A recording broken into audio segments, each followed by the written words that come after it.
ఈ 5 లక్షణాలు మీలో ఉంటే మీరు సాధారణ వ్యక్తి కాదు. చివరి లక్షణం మీ గురించి ఒక నిజం చెబుతుంది. మొదటి లక్షణం ఎక్కువగా ఆలోచించటం.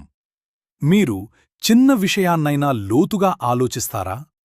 ఒక మాట, ఒక సంఘటన మళ్ళీ మళ్ళీ గుర్తు చేసుకుంటారా? చాలామంది దీన్ని బలహీనత అంటారు, కాని అది బలహీనత కాదు. అది లోతైన ఆలోచనా శక్తి. లోతుగా ఆలోచించేవాళ్లు సాధారణంగా పెద్ద విజయాలు సాధిస్తారు. ఒంటరిగా ఉండటం ఇష్టం.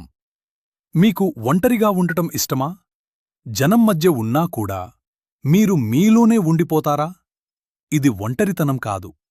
ఇది మీ మనసు బలంగా ఉందని సంకేతం. ఇలాంటివాళ్లు తమ లక్ష్యాలను స్పష్టంగా చూస్తారు. ఇంకా 3 లక్షణాలు ఉన్నాయి. వాటిలో ఒకటి మీ జీవితాన్ని మార్చవచ్చు. ఇతరులను లోతుగా గమనించటం. మీరు చుట్టూ ఉన్న వాళ్లను నిశ్శబ్దంగా గమనిస్తారా? వాళ్ల భావాలు, వాళ్ల ప్రవర్తన, చిన్న మార్పులు కూడా మీకు కనిపిస్తాయా? ఇది సాధారణ లక్షణం కాదు.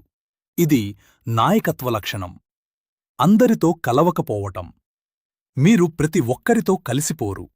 కాని ఒకసారి ఎవరూ మీకు దగ్గరైతే వారిని ఎప్పటికీ వదలరు. మీరు సంబంధాలను విలువగా చూస్తారు. ఇది అరుదైన లక్షణం. పెద్ద కలలు కనడం. మీరు పెద్ద కలలు కనుతారా? మిగతావాళ్లు నవ్వినా కూడా మీ కలలను వదలరా?